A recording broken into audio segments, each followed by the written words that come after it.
네, 안녕하세요. 오늘 다정톡에서는 신입이 부장보다 유능하다는 역설이라는 글을 쓰신 분을 모셨어요. 제목이 정말 재밌죠. 이 글은 저희 랩 2050에서 발행하는 아이디어 2050이라는 이메일로 발송해드리는 그 매거진이죠. 거기에 실린 글인데 공유하자마자 수만 분이 갑자기 공유를 하면서 너무나 공감을 많이 해주셔서 굉장한 이 인기도 얻고 또 여러 가지 토론도 벌어졌던 그런 글입니다. 반가운 박사님이세요. 제가 반갑다는 뜻이 아니고요. 성함이 정말로 반자 가짜 운자 쓰시는 반가운 박사님, 한국직업능력개발원 연구위원님 모셨습니다. 안녕하세요. 네, 안녕하세요. 네, 반가운 박사님은 저희 랩 2050에서 연구자문위원으로 또 같이 연구를 하고 계시기도 한데요. 네, 그럼 반가운 박사님 오늘 이야기는 이렇게 한번 진행을 해보도록 하겠습니다.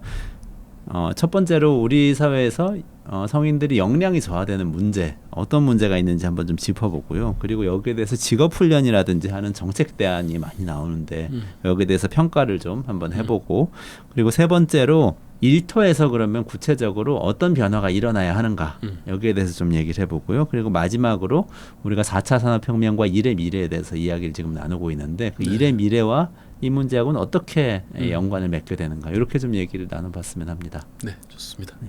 이 글 일단 신입이 부장보다 유능하다는 역설, 굉장히 자극적인 제목인데요. 이 전국의 부장님들이 굉장히 곤혹스러우셨을 것 같기도 하고요. 자세한 내용 하기 전에, 이야기하기 전에 이 연구를 왜 하게 되셨는지 좀 설명을 해주시겠어요? 제가 아직 그 투지폰을 쓰고 있는데요. 투지폰, 그 제가 픽처폰. 아직 투지폰을 쓰고 있는데 저는 선사 시대에서도 물론 이제 저는 이제 아이패드도 쓰고 있습니다. 제가 이제 평소에 항상 궁금하다고 생각했던 게 뭐냐면, 요즘 젊은이들 보면, 청년들 보면 정말 스마트폰처럼 아주 스마트하고 똑똑한데 혹시 이들이 직장에 들어가서 마치 투지폰 같은 취급을 당하는 건 아닐까? 자기 역량과 기량을 충분히 발휘하지 못하면서 그렇게 직장 생활을 하는 것은 아닐까? 그래서 스마트폰은 기계니까 시간이 지나도 스마트폰의 기능을 그대로 가지고 있지만 인간은 생물학적 존재이기 때문에 시간이 지나면 처음에는 스마트폰 같았던 그 똘똘한 청년들이 시간이 흐르고 흘러서 투지폰처럼 혹은 삐삐처럼 이렇게 가버리는 것은 아닐까. 혹이 우리 사회나 기업의 제도나 여러 가지 것들이 이런 것들을 추동해내는 힘으로 작동하는 것은 아닐까, 이제 이런 생각을 했습니다. 그러니까 말하자면 이게 우리 청년들은 사실 하드웨어는 아이폰 X나 갤럭시 노트 10인데 직장에 들어가면 전화 걸고 문자 보내는 데만 그렇죠. 사용을 하게 된다. 그렇게 수십 년 사용되다 보면 자기도 모르게 하드웨어가 2G 하드웨어로 바뀐다. 그런 걱정에서 연구를 하셨다, 이런 말씀이시네요. 맞습니다. 저희 굉장히 재미있는 비유이신데 많은 청년분들이 공감하실 것 같기도 하고요. 조금 근데 자세한 설명이 좀 필요한 것 같아요. 어떤 의미에서 지금 부장이 신입보다 유능하지 않다는 이런 말씀을 하시는 건지. 사실 엄밀한 의미에서 유능하다라는 말은 좀 어폐가 있습니다. 유능하다는 말은 단순히 인지적, 지적 능력만 가지고 평가하는 게 아니고 술 잘 먹는 능력도 어떤 회사에서 이윤을 더 많이 낼 수 있다면 그게 충분히 더 유능할 수도 있는 거고, 영업력이 좋다면 그럴 수도 있는 거고, 제가 측정한 능력은 뭐냐면 핵심 정보 처리 능력, 컴퓨터로 지금 CPU 문제를 해결하고 분석하고 그런 능력들을 이제 국제 성인 역량 조사라는 자료를 가지고 매저를 하고 있는데, 핵심 정보 처리 능력. 그게 이제 지표인 거죠. IQ처럼 그런 겁니다. 어떤 형태의 지수가 있는 그런 점수가 있는 그런 맞습니다. 개념인 거죠. 실제로 시험을 쳐서 그것을 매저를 합니다. 그거를 그러면은 아까 국제적으로 비교하는 평가를 한다고 하셨는데 어떻게 비교를 합니까? 똑같이 다 시험을 치나요? 그렇죠. 똑같은 기준을 가지고 OECD 국가들이 이제 동일하게 이제 관리를 합니다. 왜냐하면 국제 비교를 하려면 동일한 기준에서 비교를 해야 되니까. 그렇게 해서 시험을 치고 우리가 생각하면 토플 시험 치는 거 있지 않습니까? 컴퓨터 앞에서 그런 방식으로 시험을 쳐서 점수를 측정을 하는 것이죠. 시험 치는 대상자는 어떻게 되나요? 16세에서 65세, 64세인가 하여튼 어쨌든 성인을 대상으로 제대로 된 샘플링을 해서 그 국가의 모수를 제대로 추정할 수 있는 대표적인 값을, 대표값을 뽑을 수 있게 엄밀한 방법으로 통계청에서 시험을 그 통계 조사를 주관을 하고 OECD에서 전체적인 관리를 합니다. 상당히 엄밀하게 조사를 진행을 하는군요. 맞습니다. 그러니까 뭐 원하는 사람 와서 시험 봐라, 토플 이런 식이 아니고 전혀 그렇지 않습니다. 그 나라의 예를 들면 16세면 16세가 어느 정도 능력을 갖췄는지 알기 위한 표본을 정확하게 뽑아서 추출해서 시험을 치게 한다는 거죠. 네, 그래서 상당히 고비용의 조사죠. 그러니까 예, 비용도 많이 들겠네요. 그렇죠. 예. 그러면은 그 테스트 결과에서 우리나라 신입이 우리나라 부장보다 유능하지 않게 나타났다. 지금 이런 설명인가요? 그렇죠. 여기서 테스트하는 것은 그 경험을 통해서 쌓는 그런 능력이 아니고 개인이 가지고 있는 기본적인 인지 능력을 측정하는 거기 때문에 당연히 이제 나이가 들면 들수록 조금 불리해지는 그런 특성은 당연히 가지고 있습니다. 그러니까 젊은 친구들보다 나이 든 분들이 조금 더 영양 점수가 이제 낮은 것은 피학을 측정한 영양 점수가 낮은 것은 당연한 것인데 한국은 그 격차가 특히 이제 심각하다. 이제 이렇게 이제 볼 수 있는 것이죠. 다른 나라하고 비교할 때 더 심각한 건가요? 가장 심각합니다. 네네. 정리해 보자면 OECD 국가 중에서 신입이 부장이 신입보다 훨씬 덜 유능한 정도가 다 덜 유능한데 네. 유능한 정도가 가장 심각하다. 네. 나이대가 어느 정도에서 이렇게 다른 있습니까? 나라들은 그래도 한 30대, 40대까지 갔다가 이제 꺾이는데 한국은 뭐 직장 들어가면 바로 꺾이기 시작한다고 보시면 됩니다. 그럼 20대 후반, 20대 후반, 30대 30대 초반부터 네. 바로 능력이 꺾이기 네. 시작합니까? 그러면 굉장히 암울해지는데요. 우리나라 사람들이 회사 들어가서 몇 년 지나면은 OECD의 다른 국가들에 비해서 훨씬 더 빠르게 능력을 잃어버린다는 거는 그만큼 우리 이 기업들의 경쟁력이 낮아진다는 그런 뜻이 되는 거 아닌가요? 네. 저도 일단 그렇게 생각을 하고요. 그 얘기하기 전에 약간 오해를 할 수 있기 때문에 제가 미리 하나 더 말씀드리면 전문 용어로는 코호트 효과라고 하는데 역량이 시간이 흘러서 줄었을 수도 있고요. 이건 한 번 조사했기 때문에 원래 역량이 이제 낮아서 그런 추이를 보였을 수도 있습니다. 그렇지만 이게 조사가 한 번이기 때문에 그것을 완전하게 통제하는 건 어려운데 제가 어쨌든 연구자로서 이런저런 자료를 이용해서 최대한 통제를 일단 해봤습니다. 그런 코호트 효과, 즉 나이에 따라서 주는 게 아니고 원래 이제 나이 든 사람들이 젊은 친구들보다 조금 영향이 낮았을 가능성을 최대한 통제를 했는데 그러함에도 불구하고 여전히 이제 그런 현상이 일단 관찰되기 때문에 일단은 나이에 따라서 점점점 직장 생활하면서 점점점 주는 것으로 일단은 해석은 일단은 그렇게 할 것이고요. 지금 말씀하신 코호트 효과라는 거는 386 세대는 원래 멍청했을 수 있고 뭐 그런 그리고 얘기잖아요. 실제 386은 어떤 뜻은 아니고요. 그다음에 지금 예를 들면 뭐 나이가 더 드신 분들은 원래 교육을 적게 받고 좋은 교육을 못 받아서 그러니까요. 낮았을 가능성도 있고요. 그러니까 지금 50대라면 1970년대에 이 에어컨도 없고 난로도 제대로 안 돼 있는 교실에서 막 호흡 불면서 공부를 했기 때문에 지금 좀 전체적으로 네. 좀 그 능력이 낮을 수도 있지 않습니까? 그때 네. 우리가 후진국이었으니까 그렇죠. 개도국이었으니까 예. 개도국에서 교육받은 사람과 예. 2000년대에 21세기 선진국에서 교육받은 젊은 사람과의 차이 이런 맞습니다. 수도 있는 그렇게 거네요. 본다면 사실은 지금 상황 좋게 볼 수도 있는 거죠. 왜냐하면 그러네요.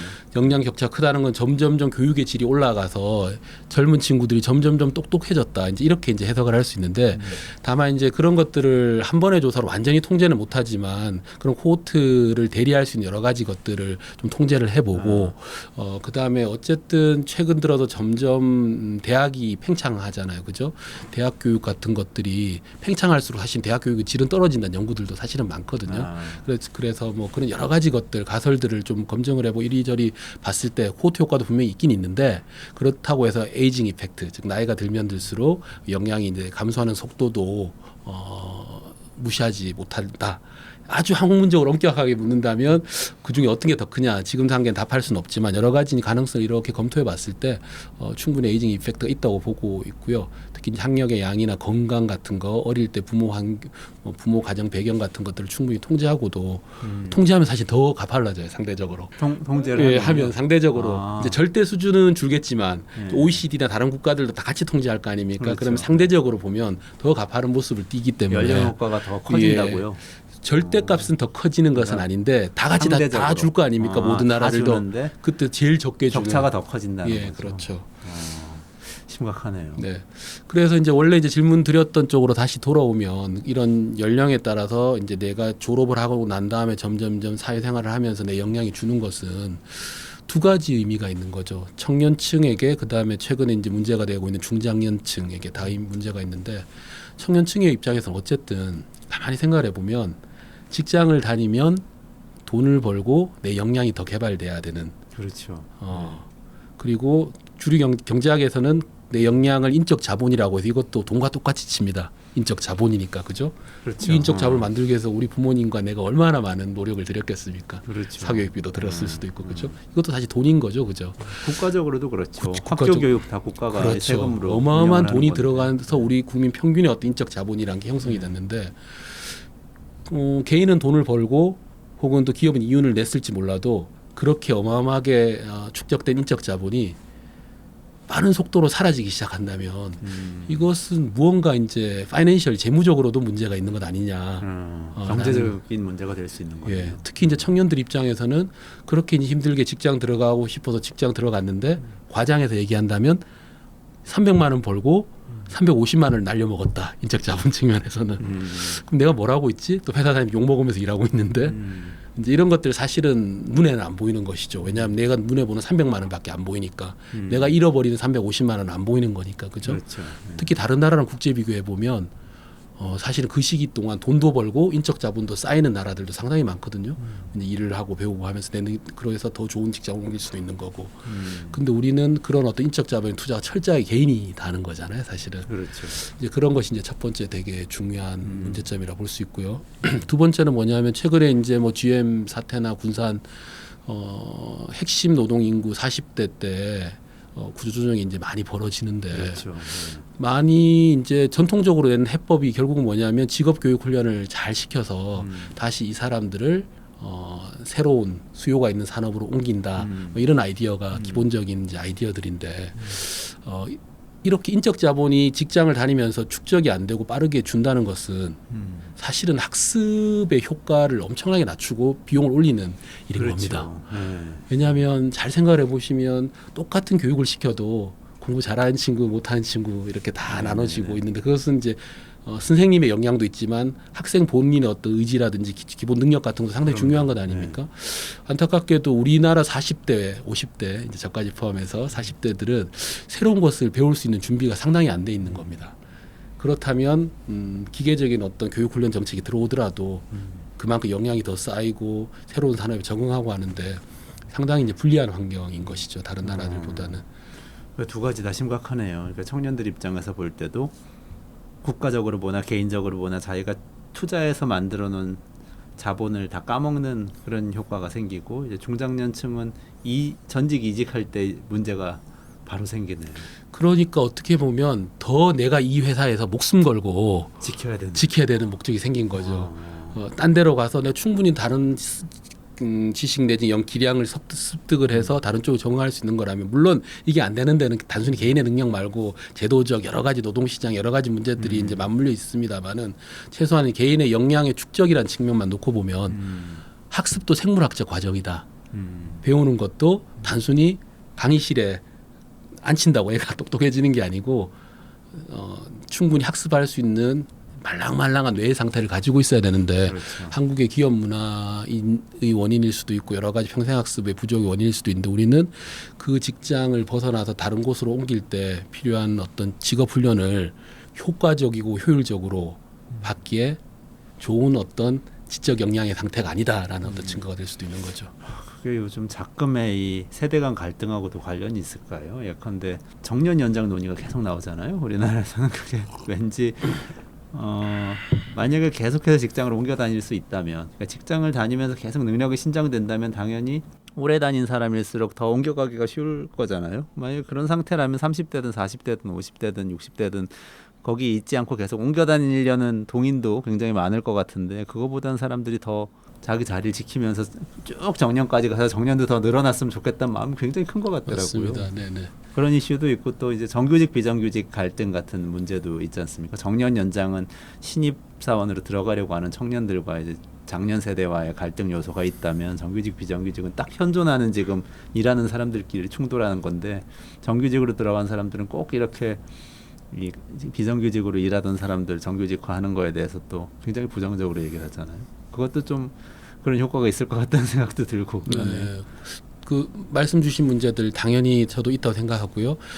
특히 이게 어쨌든 여기는 나이에 따른 그 역량의 감소를 보다 보니까 그 정규직 비정규직이 있는데 예컨대 비슷한 일을 하는데 정규직은 조금 나이가 많으신 분이고 비정규직은 나이가 이제 훨씬 어리다라고 하면 물론 이제 직무급이라고 생각하면 똑같은 일을 하니까 이제 똑같은 급여를 받아야 된다. 그럼에도 불구하고 차별이 있기 때문에 오히려 문제가 될 수 있는 건데 더 나가서 꼭 그 매뉴얼에 적힌 대로 일이 벌어지는 게 아니잖아요. 그렇죠? 그렇죠. 항상 매뉴얼에 안 적힌 일들이 벌어질 때 그런 것들을 더 잘 대처하게 할 수 있는 것은 오랜 경험도 중요하지만 또 한편으로는 문제 해결 능력 같은 거 제가 말씀드린 이런 능력도 이제 상당히 이제 중요한데 그런 능력에서 사실은 비정규직인 청년들이 더 내가 같이 일해 보니까 더 역량이 있고 그렇지 않은 것 같다로 느꼈을 때 조직 내 갈등이라는 게 심화될 수 있고요.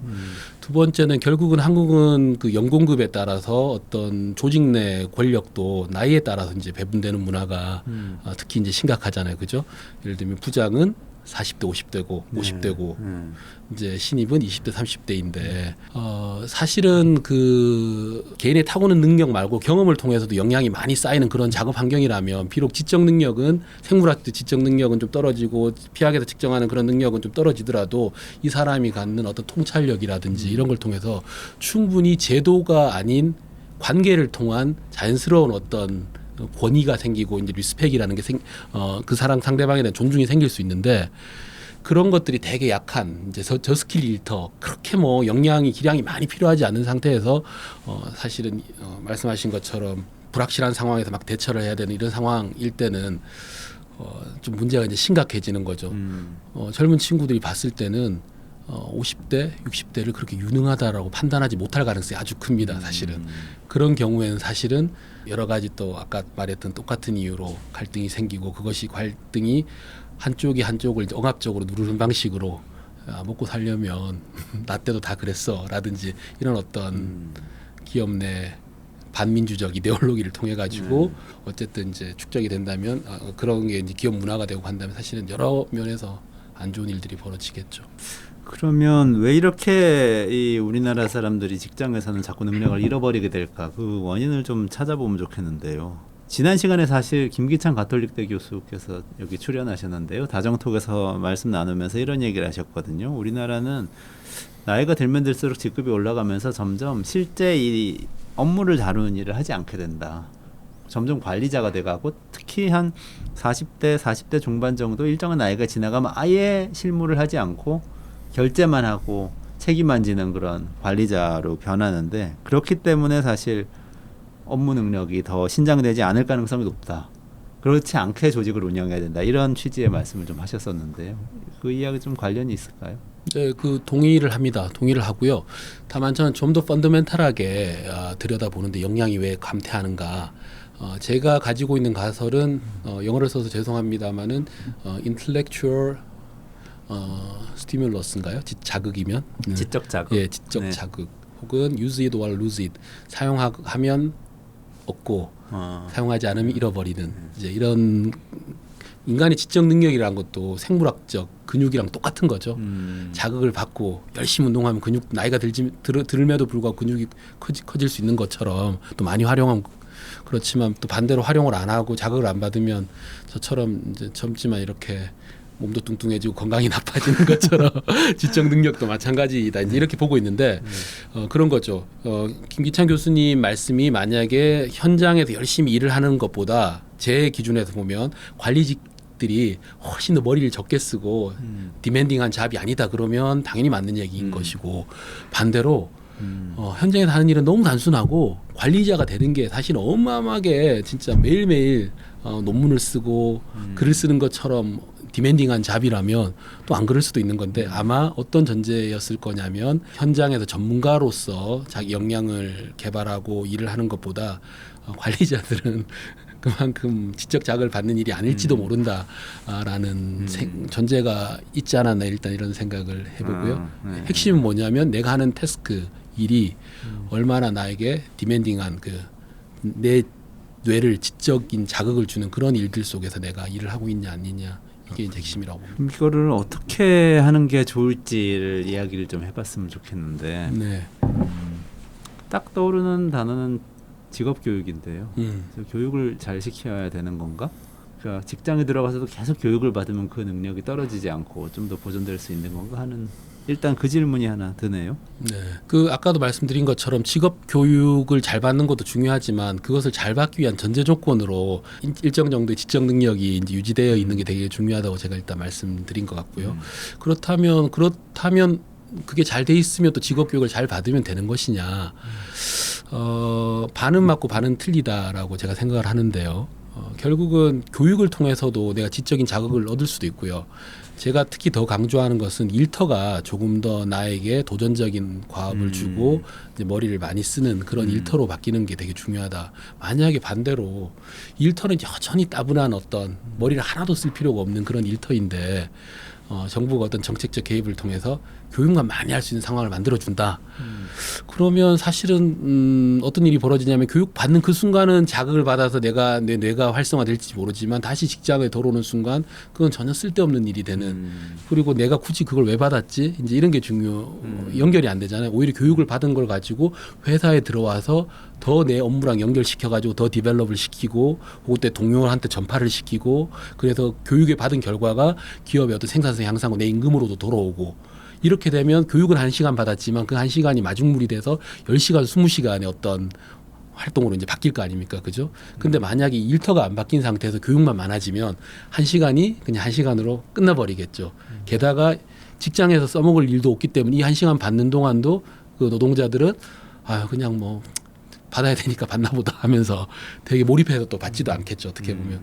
그래서 한편으로는 직업교육훈련 혹은 교육훈련을 더 받을 수 있는 기회를 주는 것과 이게 이제 스킬의 어떤 공급 사이드 정책이라고 하는데요. 반대로 스킬의 디맨드 수요 사이드 정책. 그 스킬이 얼마나 일터에서 많이 활용의 정도를 높이는 정책이 이제 같이 가줘야 효과가 있을 것이다. 이렇게 생각합니다. 근데 그 수요 사이드가 어떻게 하면 생기나요?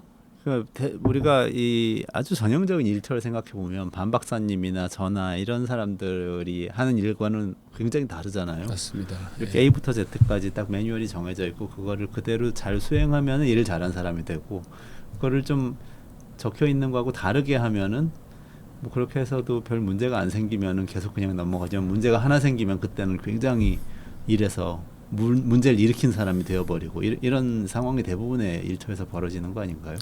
아닙니다. 직장은 문제가 안 생겨도 문제가 됩니다. 시킨 대로 안 하면. 나 시키는 대로 안 하면. 왜냐하면 권력 관계가 작동하는 거죠. 당연히 그 안에서도 네.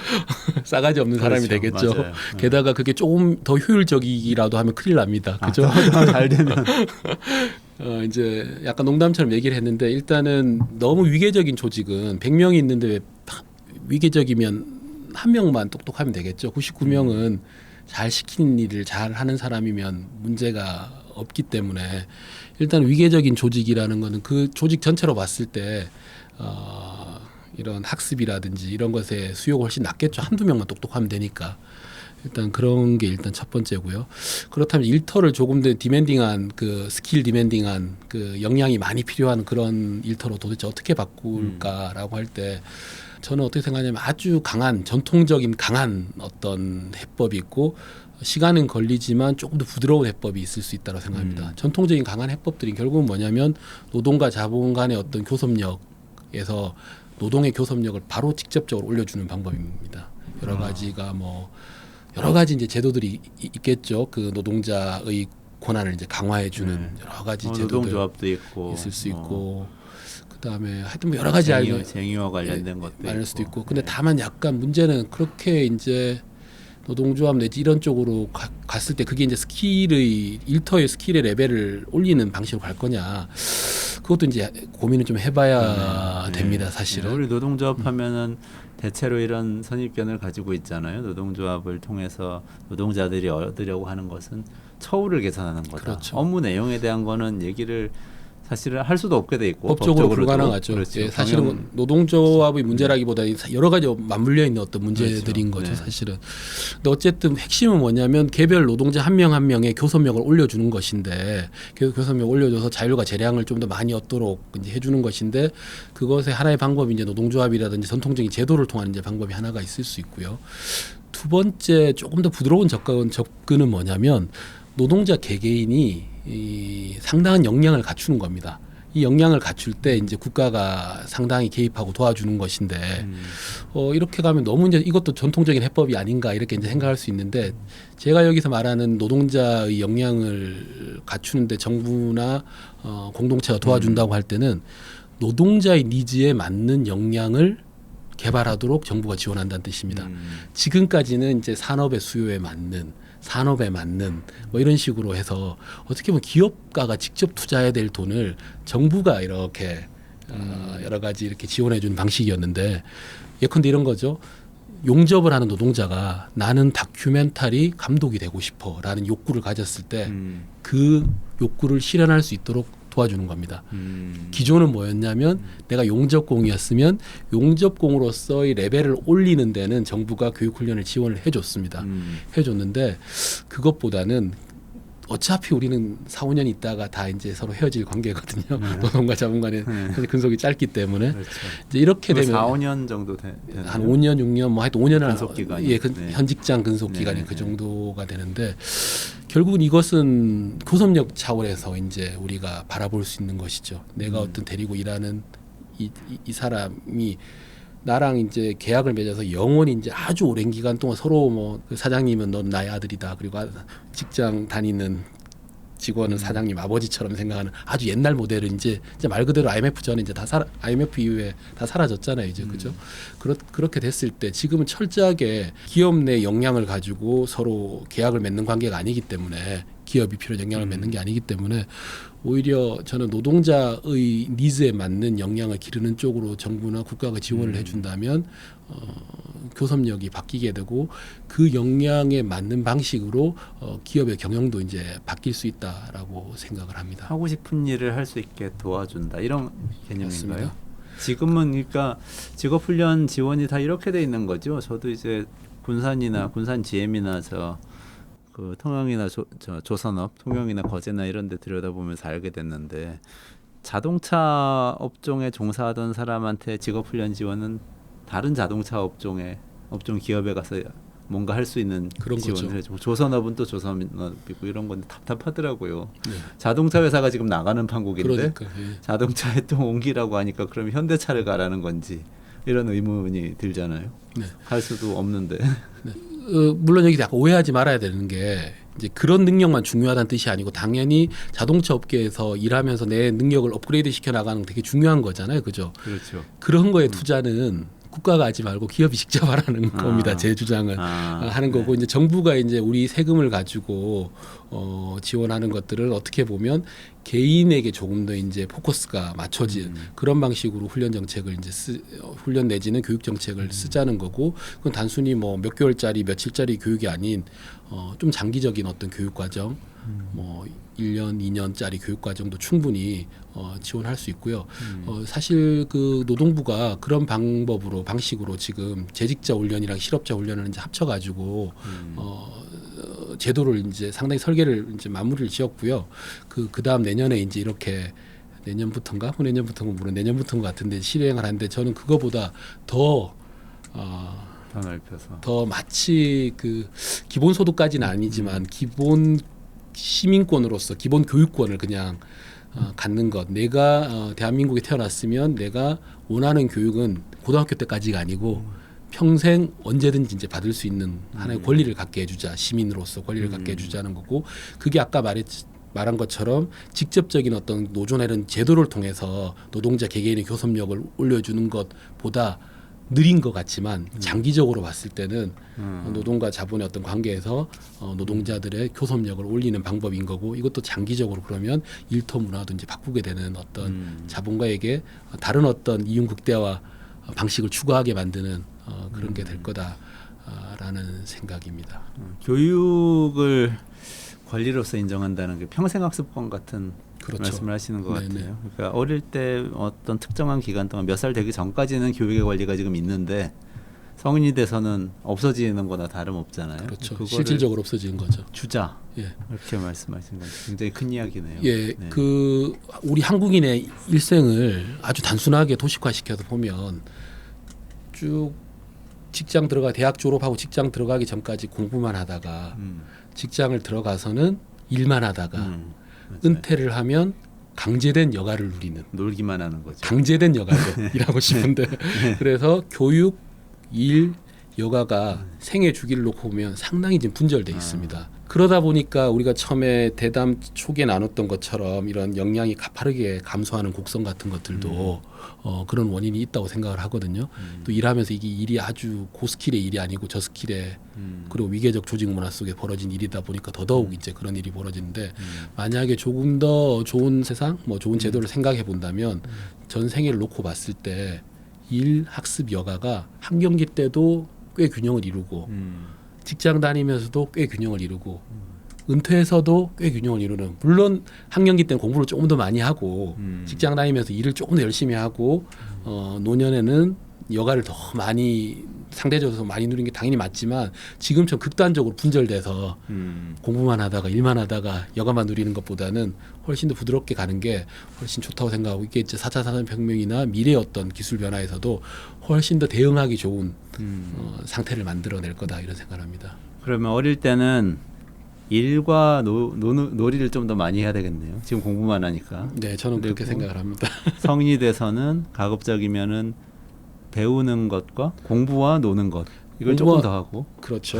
나이 들어서도 이제 학습도 많이 하고. 나이 들어서는 일하고 학습도 배우는 많이 하고. 거. 네. 그리고 성인이 돼서 일할 때도 일 말고 학습과 여가를 누릴 때도 학습도 자기 회사에 필요한 일만 하지 말고 그것도 해야 되지만 그건 기업이 지원하고 국가는 다양한 또 역량을 기르도록 지원해주면 결국 이 어떤 방식으로 서로 스파크가 나서 포텐셜이 터져서 혁신의 어떤 파운데이션 그 기초가 될 수도 있는 거고요. 이런 것들이 하면 개별 기업 하나하나로 봤을 때 이게 다 비용이고 손실이기 때문에 의사결정 내리기가 쉽지 않은데 그렇죠. 그 개별 기업 입장에서는 내일만 열심히 해줬으면 좋겠지. 딴 생각 안 하고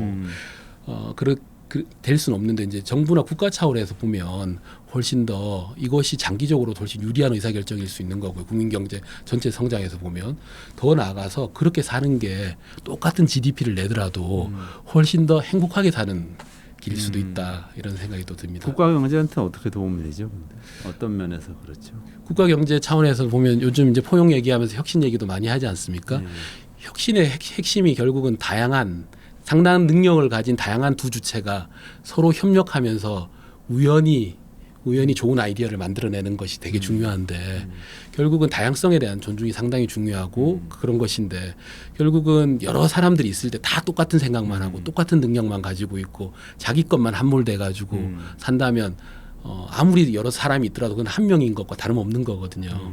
똑같은 N명의 사람이 있을 때 이 N명이 다 다른 능력을 가지고 있고 다른 쪽으로 역량을 상당히 가지고 있고 그러면 상호 교감할 수 있고 교류할 수 있을 때 혹은 또 한 개인 입장에서 놓고 보더라도 한 명이 하나의 일만 계속 쭉 하는 것, 뭐 이것도 꽤 성공한 모델일 수 있다고 보는데 과거의 어떤 경제 발전 모델에서는 근데 미래에서는 내 능력이 이 부분에서도 상당히 축적이 되지만 또 다른 부분에 대한 관심을 갖고 고민을 하면서 역량을 키우다가 앞에 게 완전 의미 없어지는 게 아니고 기존에 가지고 있던 것과 새로운 배운 지식이 처음에는 전혀 상관없어 보이지만 둘 다 내 뇌 속에 들어가 있잖아요. 그죠? 그러면 나도 모르게 우연히 샤워하다가 밥 먹고 얘기하다가 딴 사람이 자극을 받아서 이건 이렇게 연결될 수 있겠네라는 생각이 한 번씩 스파크가 이제 터진다는 거죠. 그 스파크가 터질 가능성들을 개별 기업은 잘 못 만들어주는데 국가는 아까 말한 평생학습권이라든지 그런 측면에서 만들어줄 필요가 있다 이런 생각을 합니다. 훨씬 더 혁신적으로 만들 수 있다 이런 이제 말씀이시네요. 그렇죠. 굉장히 새로운 접근법인데 저는 일단은 굉장히 아주 좋을 것 같습니다. 아이들도 지금보다 훨씬 더 많이 여가도 있고 일과 관련된 직접 체험하는 것도 많아지면 더 훨씬 좋을 것 같아요. 맞습니다. 일단 뭐 직장인들도 그렇지만 그리고 어르신들은 요즘 조짐이 많이 나타나는 게 취업하겠다고 나서는 취업 의사 밝히는 분들이 점점 그 비중이 늘고 있거든요. 고령화돼서 숫자가 늘고 있는 부분도 있지만 전체 모수 중에서 65세 이상 인구 중에서 취업 의사가 있다고 얘기하시는 분들 점점 늘어나고 특히 일의 즐거움을 위해서 그러니까 나 돈도 필요한 것도 있지만 돈보다도 이렇게 나가서 뭔가 하고 싶다 이렇게 얘기하는 분들 점점 많아지시더라고요. 그렇죠. 그런 거 생각하면 이제 은퇴했다고 해서 강제로 아까 강제된 여가라고 하셨죠. 네. 그것만 강요하는 것도 어떻게 보면 행복도를 떨어뜨리는 일일 수가 있겠네요. 그렇죠. 이제 문제는 이제 아까 청년, 중장년, 노인 이렇게 얘기했는데 중장년 쪽에서 그렇다면 그 지금 일만 하는데 안 그래 노동 시간이 아주 길고 일만 하고 있는데 거기에 어떤 방식으로 조금 더 여가와 학습을 하게 할까라고 할 때 오히려 정책적으로 개입하기 쉽지 않은 지점이 바로 그 지점이거든요. 그러네. 시간이 없잖아요. 시간이 없고 또 어쨌든 우리나라 문화에서는 그 기업을 건드는 건 성역을 건드는 건데 그 기업의 자유로운 의사결정에 내버려 두는 것인데 그 친구들한 그 일하는 사람들에게 열심히 일해야 되는데 자기도 원하지 않는 교육을 정부가 하라고 해서 사업주도 원하지 않고 개인도 원하지 않을 수도 있고요. 그렇죠. 단순히 뭐 제도만 만든다고 안 될 수도 있고 그런 부분이 이제 조금 문제이긴 한데 저는 그래서 또 하나 생각해 보는 게 그래서 일터를 좀 더 자율과 재량의 방식으로 수평적으로 바꾸는 것이 상당히 중요한 시점이 됐다 이런 생각을 합니다. 이게 어떻게 연결이 되는 거냐면 일 학습 여가가 아까는 그 전 생애 주기를 가지고 제가 이렇게 분절적으로 설명을 했잖아요. 근데 사실은 그게 동일한 한 시간을 보내면서도 같이 녹아 들어갈 수 있는 거예요. 무슨 얘기냐면 위계적인 방식에서 시킨 일을 할 때는 일과 여가는 완전히 다른 거지만 일이 딱 끝난 다음부터 내가 해방이 돼서 여가를 누리는 거지만 내가 내 스스로 좋아서 하는 일들은 이게 일과 여가가 구분이 안 되는 겁니다. 사실은. 그렇죠. 네.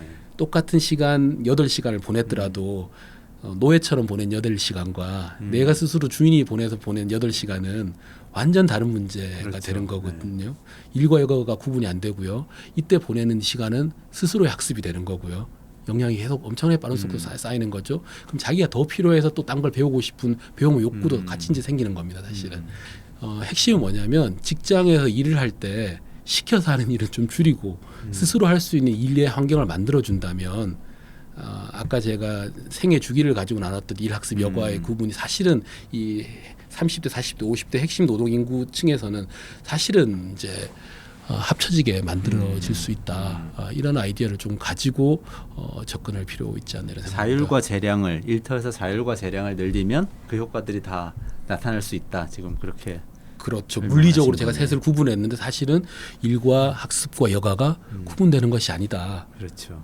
사실은 구분되는 게 아닌 걸로 살고 계신 분들이 있어요. 지금도 문화예술 하시는 분들도 그러시고 제가 많이 이야기하는 사회적 기업이나 이런 데서 이제 창업을 하셨거나 또 지난번에 우리 다정톡에서 다뤘는데 자유노동 이렇게 혼자 일하면서 자기 미션을 가지고 독립적으로 일하고 있는 사람들 이런 분들은 또 뭐 다 그런 이 일과 학습과 여가가 통합된 삶을 이미 살고 계시더라고요. 노동 시간도 본인이 조절을 하고 뭐 이렇게 하는 맞습니다. 거죠. 근데 이제 한 가지 걱정되는 것은 워크라이프 워라벨이라 그러죠. 워크라이프 밸런스가 아니고 오히려 그런 경우에 워크라이프 밸런스가 무너지고 워크라이프 컨플릭트가 벌어진다는 연구들이 상당히 많아요. 아 그래요? 오히려 자율과 재량을 주면 자율과 재량을 주면 인간이 아주 이기적으로 게으름을 피고 그럴 것 같지만 꼭 그런 건 아니거든요. 자기 착취를 막 자기 착취를 이제 하는 거죠. 오히려 동료들 패기치기 싫고 나를 믿어준 사람에 대해서 호의적으로 보답하고 싶은 마음들이 상당히 있기 때문에 기존의 많은 연구들을 기존이 아니 최근에 많은 연구들을 보면 자율과 재량의 조직들이 오히려 워라벨이 아니고 워크라이프 컨플릭트가 벌어지고 이걸 막기 위해서 글로벌 대기업들이 엄청 고민을 지금 많이 하고 있습니다. 생산성이 떨어지는 것들을 정통적인 경제학자들은 오히려 걱정을 했는데 오히려 그 생산성이 떨어지는 게 별로 없고 인간은 그렇게 단순하거나 그렇게 뭐 그렇지 않고요. 최근에 특히 일타 환경에서 일하는 기술이 발달된 이런 환경에서 사무직들이 하는 일은 그렇지 않고 생산성은 충분히 담보가 되는데 이 사람들이 자기 착취를 안 하면서 장기적으로 훨씬 더 건강하게 일을 오래 해야 되는데 너무 이제 스스로 착취하는 일들이 많이 벌어져서 오히려 휴가 때 메일을 확인 안 하면 성과급을 더 주는 제도를 만든다든지 글로벌 대기업에서는 계속 신경을 쓰는 거죠. 가서도 동료들이 신경 쓰이고 나를 믿어준 메일이니까 전부 다 이제 오히려 이런 것들에 대해서 오히려 고민할 정도로 글로벌 대기업들은 아마존의 제프 베조스는 워라하라고 새로운 말을 만들어냈잖아요. 워크 라이프 하모니라고 해서. 그래서 다 일하며 놀며 배우며 하라는 얘기인데 이게 참 한국적 맥락에서는 조심스러운 게 이제 워크 라이프 인테그레이션이란 말도 이제 같은 맥락인데 이게 주도권을 이제 사장님이 쥔 상태에서 노동 시간을 늘리는 대로 악용되면 그러면 안 되죠. 안 되고 워크라이프 하모니 내지는 워크라이프 인테그레이션이 될 때는 완벽하게 주도권을 경영이 아닌 일하는 그 근로자 노동자에게 준 상태에서 이제 그 논의가 이제 진행이 돼야 되겠죠. 그렇죠. 제프 베조스는 엄청 비판받았죠. 그래서 자기는 아마존 물류센터에서 그 배송하는 노동자들 그렇게 부려먹고 돈도 얼마 안 주고 그러면서 워크라이프 하모니 하라고 그런다고 엄청 욕을 먹었죠. 근데 만약에 말씀하신 대로 그럼 정말 자율과 재량의 일터가 있다. 그게 어떤 뭐 극단적으로는 협동조합 같은 곳일 수도 있겠죠. 일하는 사람들이 다 주인이고 그렇죠. 사실상 뭐 한 명의 주인이 있는 게 아니고 이런 상태이면은 학습과 일과 여가가 통합된 삶을 살 수는 있는데 그걸 조사해봤더니 너무 사람들이 자기 착취를 많이 해서 피폐해지는 경향도 있을 수 있더라 이런 말씀하신 그렇죠. 거잖아요. 그리고 그건 이제 어떻게 보면 전통적인 노동제도, 노동 시간을 제한한다든지 이런 제도도 어느 정도는 계속 필요하다 이런 뜻이 될 수도 있겠네요. 네, 조금 더 도식적으로 얘기를 하면 뭐 세상이 한 번에 유토피아로 변하진 않잖아요, 그죠? 네. 그래서 노동 인구를 아주 그냥 간단하게 스킬드 그 역량 노동자와 고숙련 노동자와 저숙련 노동자로 나눈다면 네. 저숙련 노동자들이 일하는 일터에는 조금 더 많은 보호가 필요하고 고숙련 노동자가 일하는 일터에는 조금 더 많은 자유가 필요한 방식으로 설계가 돼야 되는 게 맞다. 반대로 만약에 가면 조금 더 장기적으로는 아주 장기적인 유토피아는 이제 어떤 노동자든지 간에 더 많은 자유와 재량을 누리면서 더 많은 보상을 받는 게 가장 좋겠지만 지금 현 단계에서 만약에 반대로 가서 저숙련 노동자에게 더 많은 자율과 고숙련 노동자에게 더 많은 보호가 만약에 자원은 한정돼 있는데 반대로 가는 식으로 시그널이 작동해 버리면 일단은 좀 부작용이 심하기 때문에 좀 자율과 재량을 늘리는 쪽도 저는 어떻게 생각하냐면 조금 더 고영양자들에게 더 많은 이제 자율과 재량을 주는 방식이 필요하다라고 생각을 하고요. 다만 이렇게 됐을 때 어떤 문제가 벌어지냐면 고영양자는 그러면 자율과 재량도 누리고 고임금도 받는데 엄청 불평등한 거 아니냐이기 때문에 아까 말씀드린 사회적 보호라든지 이런 것들 직접적인 지원 같은 것들은 저영양자들에게 훨씬 더 금전적 보상이 많이 갈 수 있도록 저영양자에게 그렇게 가야 됩니다. 어려운 노동자들한테는 계속 보호를 할 필요가 있다. 뭐 이런 말씀이시네요. 그렇죠. 지금 신입이 부장보다 유능하다는 역설이란 글로 발표하셨던 그 내용에 대해서 계속 얘기하고 있는데요. 그 연구 중에서 또 다른 재밌는 요소들도 많이 있었던 것 같은데요. 좀 소개해 주실 만한 게 있으신가요? 제가 사실은 연구를 시작하게 된 동기이기도 한데 그 데이터 제가 쓴 글에 보면 다른 모든 OECD 국가들은 역량이 많은 집단들이 임금도 많이 받고 고용도 더 잘 돼요. 학력으로 봐도 마찬가지고 피학으로 측정한 역량으로 봐도 마찬가지입니다. 전통적인 인적 자본 이론, 주류 경제학이 말하는 인적 자본 이론이 말하는 상황인 거죠. 그래서 우리가 국가가 됐든 개인이 됐든 더 개인을 더 똑똑하게 만드는 일, 인적 자본 투자를 더 많이 하는 일이 가는 정당성이 거기 있는 거죠. 더 똑똑하게 만들면 어쨌든 더 돈도 더 많이 벌고 취업될 가능성도 높아진다 이런 뜻이니까 다른 모든 OECD 국가들은 그런데 한국만 유일하게 역량이 더 높다고 해서 더 고용 가능성이 더 높아지지는 않는 나라로 나옵니다. 그러면 최근에 여러 가지 청년들 내지는 취업을 촉진한 정책에서 개인의 인적 자본을 더 기르는 더 똑똑해지라고 이야기하는 정책들이 정말 효과가 있을까라는 생각을 할 수밖에 없죠.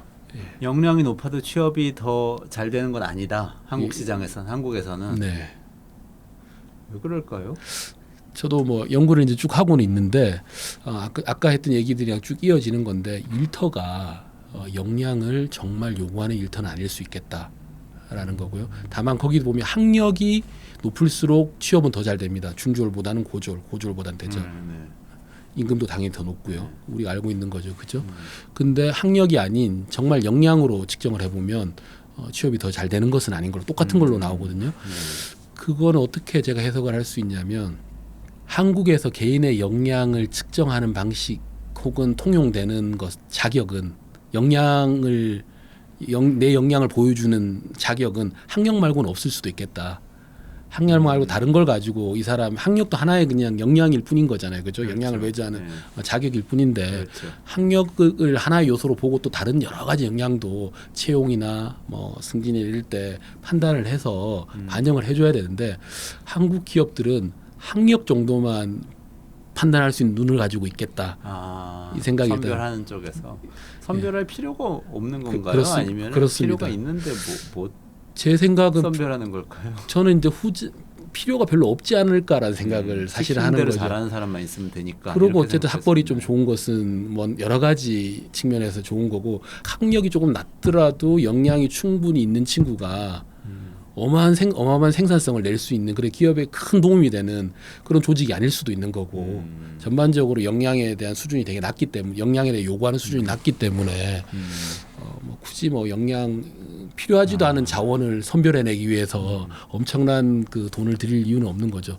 물론 소수의 몇몇 글로벌 대기업들은 그런 게 필요한데 제가 말씀드리는 거는 우리나라 기업 평균적인 얘기를 하는 겁니다. 한 30인, 50인 되는 중소기업이 우리나라 평균이기 때문에 그런 기업들에서는 굳이 뭐 학력 정도만 보면 되지 얼마나 애가 또 미래에 더 일을 잘할 수 있는 역량을 가지고 있는지를 깊게 고민을 안 하고 선택하지 않나 이런 생각을 합니다. 그거는 뭐 듣고 보니까 어느 정도 사실인 것 같긴 한데 시사점이 굉장히 암울해지는데요. 그러면 이제 학생들한테 할 수 있는 얘기는 학벌을 얻기 위해서만 노력하고 다른 노력은 하지 말아라 이런 얘기를 해야 되는 역설적인 그렇죠. 상황이 되는. 개개인의 입장에서는 합리적인 실제 선택을 그러고 있는 거네요. 합리적인 선택을 하고 있는 거죠. 개개인의 입장에서는 공부해서 시험 잘 봐서 학교 들어가는 것만 신경 쓰지 뭐 실제 일을 잘하기 위해서 능력을 키우는 거 신경 안 쓰는 분위기죠. 그렇죠. 우리가. 그렇기 때문에 정부 내지는 이제 랩2050 같은데 더 고민을 많이 해야 될 이유가 바로 여기 있는데 개개인의 입장에서는 이게 합리적이지만 그렇게 인적 자본을 나름대로 학력을 더 올리기 위해서 잔뜩 쌓고 그 과정에서 또 내 능력이 이제 가는 겁니다. 사실은 올라가고 과잉 투자들이 이제 벌어지고 있는데 그렇게 학력을 좀 더 올리기 위해서 했던 어마어마한 과잉 투자들이 사실은 생산적인데 활용이 안 된다면 경제 전체적으로 봤을 때는 우리는 국민 경제 전체적으로 봤을 때는 별로 좋은 투자를 안 하고 있는 거고 이게 계속 지속 가능할 수 있을까라는 생각을 이제 해보는 거죠. 그렇죠. 예. 그리고 그 학력을 높이는 데에 전체 사회 전체적으로도 굉장히 많은 자원이 들어가잖아요. 사교육 시장에 가 있는 이 수많은 강사들, 엄청난 그분들도 고학력의 높은 능력자들인데 이제 아이들을 경쟁시키는데 굉장한 투입이 들어가고 있는 거고. 얘기하다 보니까 상당히 암울하네요. 이 부분은. 그 처음에 제가 드렸던 스마트폰과 투지폰 비유로 돌아간다면 투지폰밖에 안 필요한데 좀 과장해서 얘기를 하면 이제 어떻게든 이제 스마트폰이 다 되기 위해서 이제 최선을 다하는데 들어갔더니 쓰는 기능은 문자 보내고 전화 받는 기능밖에 없는 상황이다라고 그렇죠. 보고요. 좀 더 장기적으로 보면 들어오는 사람이 모두 다 스마트폰이면 합리적인 경영자라면 스마트폰을 활용하는 방식으로 경영 전략을 바꿀 것이다. 인더롱런 장기적으로 이제 경작이 가정하는 거죠. 그럴 때 이제 시장 진입 퇴출도 자연스럽고 해서 스마트폰 들어온 애들을 투지폰밖에 못 쓰는 기업은 망하고 스마트폰처럼 활용하는 기업 살아남아서 결국은 이제 이게 일종의 세이의 법칙인 거죠. 공급이 좋으면 결국 수요도 창출될 수 있다는 게 이제 경제학적 주류 경제학적 입장인 건데 제가 이제 주장한 것은 다시 돌아가면 꼭 그렇진 않다. 스마트폰으로 들어오더라도 투지폰으로 바뀔 수도 있다. 인간은 바뀔 수도 있는 거고 개별 기업이 충분히 합리적 의사결정을 못할 수도 있는 거다. 그런 면에서 정책적 개입이 조금 더 자율과 재량 그 역량들을 충분히 끌어내는 방식으로 기업들이 역량 끌어내는 방식으로 기업 정책이 좀 너칭을 해줘야 된다. 그 중에 하나로서 개인에게 평생 학습권 같은 것들 교섭력을 올릴 수 있는 그런 것들 그 다음에 자율과 재량의 일터를 만드는 기업의 경제하고자 하는 마음을 안 꺾는 범위 내에서 어떻게 이제 너칭을 할 수 있을까 이런 고민들을 할 수 있을 것 같습니다. 오늘 뭐 스마트폰과 투지폰에 대한 비유를 굉장히 많이 하고 있는데요. 이게 사실은 저희가 일의 미래라는 주제로 이야기를 나누고 있어서 지금 이야기한 내용들이 우리가 미래에 어떻게 일하게 될 것인가 하고 연결이 되면 좋을 것 같은데요. 어떨까요? 이제 그 부분에 또 전문가시니까 지금 우리가 일하고 있는 방식은 미래에 굉장히 많이 바뀔 가능성이 높지 않나요? 네, 저도 그렇게 생각합니다. 그 부분하고 이렇게 자율과 재량을 갖게 되는 부분하고 잘 매칭이 되나요? 어떤 사람들은 또 미래는 훨씬 더 위계적인 사회가 될 거라고 보기도 하잖아요. 인공지능이 발달하면 발달할수록 인공지능 명령하고 사람들은 거기 따라서 이렇게 단순한 일만 하면 되고 그 일도 굉장히 줄어들고 대부분은 또 일 자체를 별로 안 해도 되는 사회가 오고 이런 그림도 어떤 분들은 그리고 맞습니다. 반대의 그림도 있고요. 어떻게 보세요, 반 박사님? 일단은 저는 기술 결정론을 지지하진 않고요. 네. 즉 기술이 모든 것을 결정한다고 보지 않고 그래서 하나의 미래는 없고 그 기술의 어떤 경계 내에서 다양한 선택지들이 존재한다. 그 선택지 중에 중요한 게 기업일 수 있겠다. 기업의 의사결정일 수 있겠다. 그리고 기업의 의사결정할 땐 또 당연히 기업 오너는 여러 가지 것들을 또 고려하면서 사회적 분위기 또 들어오는 친구들의 특징들 여러 가지 고민하면서 한다. 즉 이제 결론은 아니고 말씀드리면 이제 기술과 어떤 기술 외적인 요인들 우리가 선택할 수 있는 게 이제 있다는 거고요. 또 그런 면에서 이제 자율과 재량의 조직 문화를 얘기할 때 제가 말씀드리고 싶은 것은 옛날보다 현재보다는 미래에 좀 더 조직을 플랫하게 만드는 데 드는 비용은 적고 이득은 크다. 지금 되게 토란 조직이잖아요, 그죠? 위계적인 조직이잖아요, 그죠? 이걸 좀 더 플랫하게 만들어야 하는데 수평적으로 만들면 그렇죠. 수평적으로 만들 때 드는 비용은 적고 이득은 클 것이다, 점점. 라고 생각합니다. 그 근거가 예를 들면 이런 겁니다. 우리의 지금 기업 조직의 특징은 어떻게 보면 산업혁명의 어떤 산물 같은 거거든요. 이제 주식회사 제도가 만들어지면서 옛날 기업 조직이 만들어졌을 때 그 당시 정보통신기술이라는 거는 지금과 달랐습니다. 한 명이 기껏해야 한 10명 정도 통제하는 그런 시스템이었어요. 그러면 10,000명의 조직이 필요하면 10명이 한 명이 10명, 그 한 명이 또 10명 하다 보니까 조직이 이제 토래질 수밖에 위계적인 조직이 될 수밖에 없는데 지금은 정보통신 기술의 발달이 한 명이 10명이 아닌 100명 정도를 통제라는 표현이 이상하지만 하는데 훨씬 더 옛날보다 비용이 적게 들어요.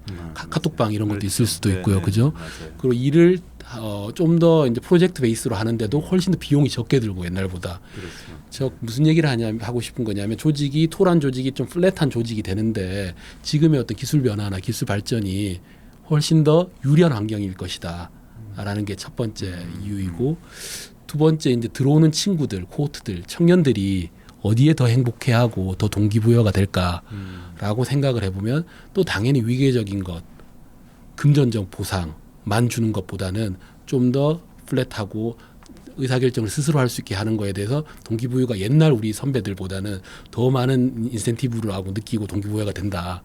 이 두 측면만 일단 보더라도 합리적인 경영자라면 이윤극대화를 하기 위해서라면 옛날보다는 이제 지금 현재보다는 미래로 가면 갈수록 좀 더 자율과 재량의 조직으로 가야 되는 것이 훨씬 더 기업 입장에서도 훨씬 더 유리할 것이다. 게다가 아까 말씀드린 것처럼 정부가 정책적 너칭을 통해서 이 새로 들어온 젊은 친구들이 기업 내 지식뿐만 아니라 자기가 원하는 다양한 지식을 습득할 수 있도록 정부가 지원을 해준다면 기업가들의 의사 판단이나 이런 것들도 분명히 다른 방식으로 갈 가능성이 있고 다만 그런 전환의 계곡을 우리가 조금 더 이제 코스트 없이 좀 더 부드러운 방식으로 넘어갈 수 있게 다양하게 지원해줄 필요는 있겠다 이런 생각을 합니다. 예. 그렇군요. 예. 저도 이렇게 요즘 들어서 많이 이 수평적으로 운영을 한번 좀 해보고 있는데요. 저희 랩2050도 그렇고 그 전에도 그런 방식으로 프로젝트도 운영을 해보고 조직도 운영해 보는데 확실히 다르긴 달라요. 예전에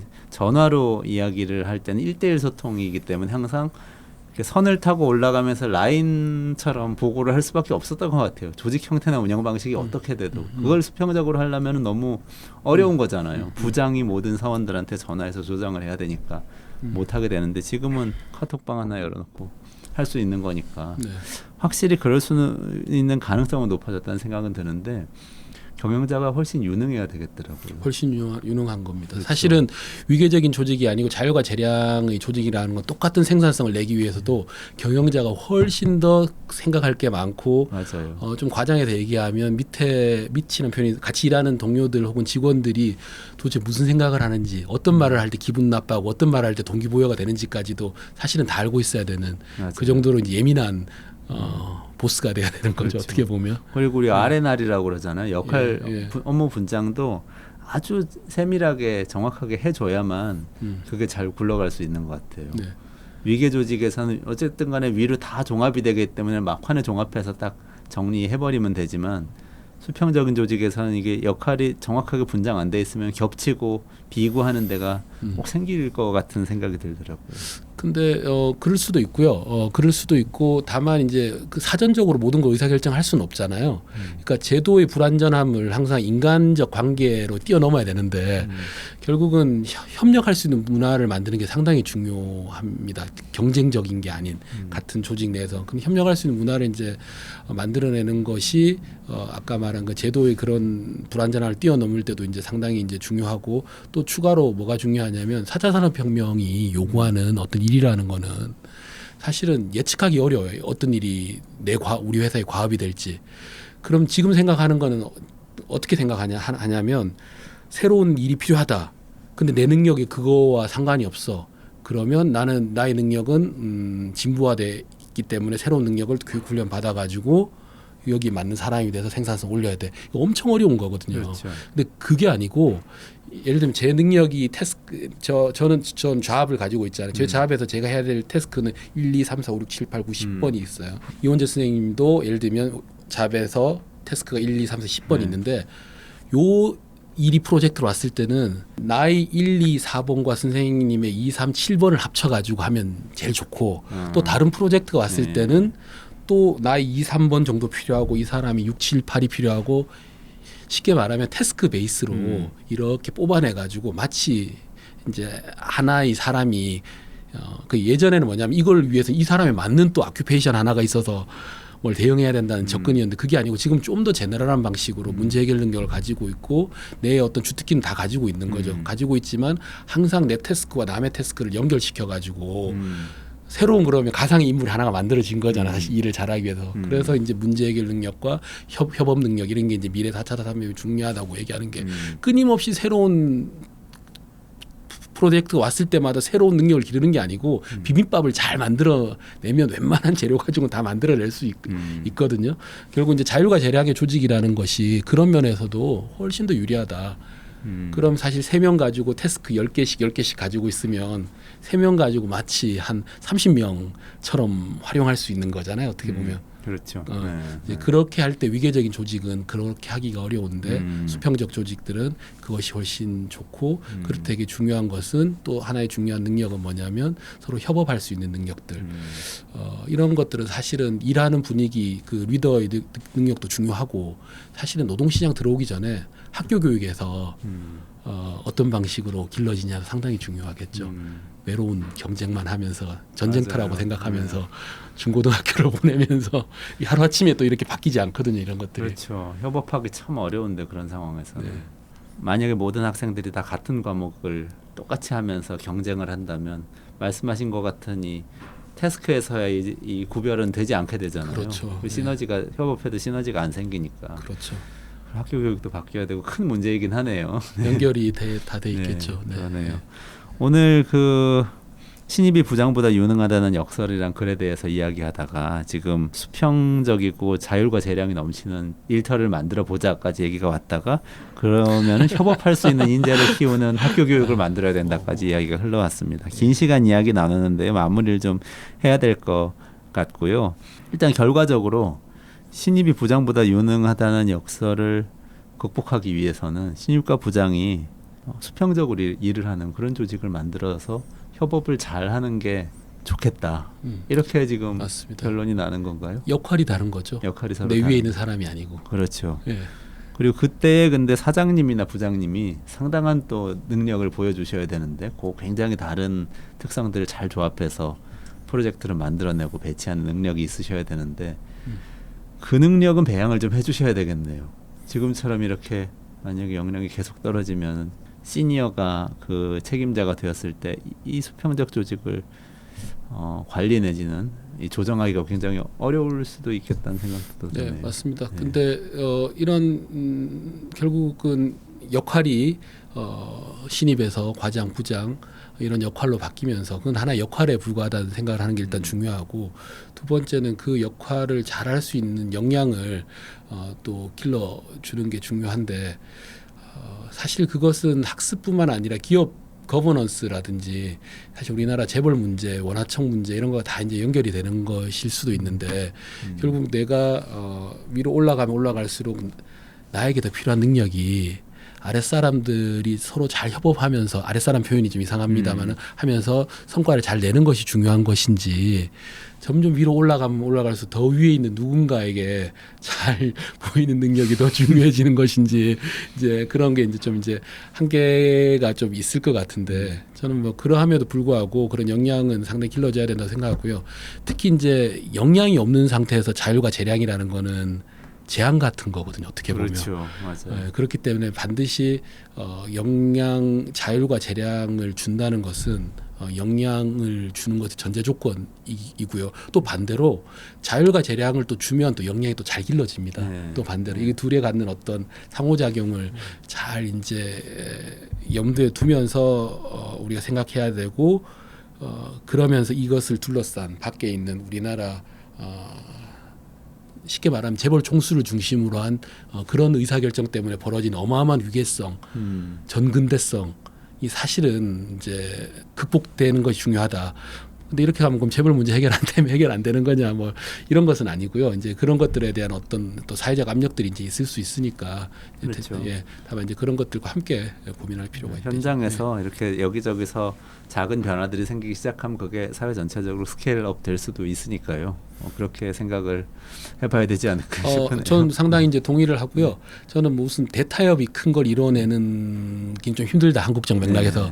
작은 소타협의 연쇄, 작은 소타협을 통해서 작은 변화가 누적이 돼서 또 다른 변화를 위한 마중물이 되고, 그게 또 어떻게 갈지는 모르지만, 그렇지만 그것이 또 다른 방향으로 또 가기도 하고 돌아서 갈 수도 있고, 어떨 때는 좀 빨리 가는 것이 좀 가는 것처럼 보이지만 그게 더 늦게 가는 걸 수도 있고, 천천히 가더라도 하나씩 성공해 나가면 그것이 미래 더 큰 성공을 위한 토대가 될 수 있다, 이렇게 생각합니다. 알겠습니다. 예. 오늘 전체적으로 쭉 관통하는 단어는 역량이라는 생각이 드네요. 어쨌든 우리 역량을 좀 키울 필요가 있고, 나이가 들수록 이렇게 떨어진다는 이 역량을 좀 더 떠받쳐야 되는데, 그걸 위해서 우리 일터에서는 좀 수평적이고 자율적이고 재량이 넘치는 그런 일터를 만들기 위해서 노력을 해보고, 사회적으로는 새로운 개념을 제시해 주셨는데 평생 학습권을 어떻게 보장해 갈 것인가, 기본소득이나 뭐 다른 인권이나 이런 것처럼 학습할 그렇죠. 수 있는 권리, 이걸 좀 한번 만들어가는 방법을 찾아보는 게 좋겠다, 이런 생각이 듭니다. 맞습니다. 예. 네. 오늘 긴 시간 동안 또 신입이 부장보다 유능하다는 역설에 대해서 이야기를 나눴는데 심오한 이 시사점을 얻게 된 것 같습니다. 오늘 반가운 한국직업능력개발원 연구위원님 나와주셨는데요. 감사드리고요. 참 그 마무리하기 전에 구독하고 좋아요 꼭 눌러주시고 의견 있으시면 댓글로 좀 부탁드립니다. 반 박사님 오늘 나와주셔서 감사합니다. 네. 수고하셨습니다. 고맙습니다.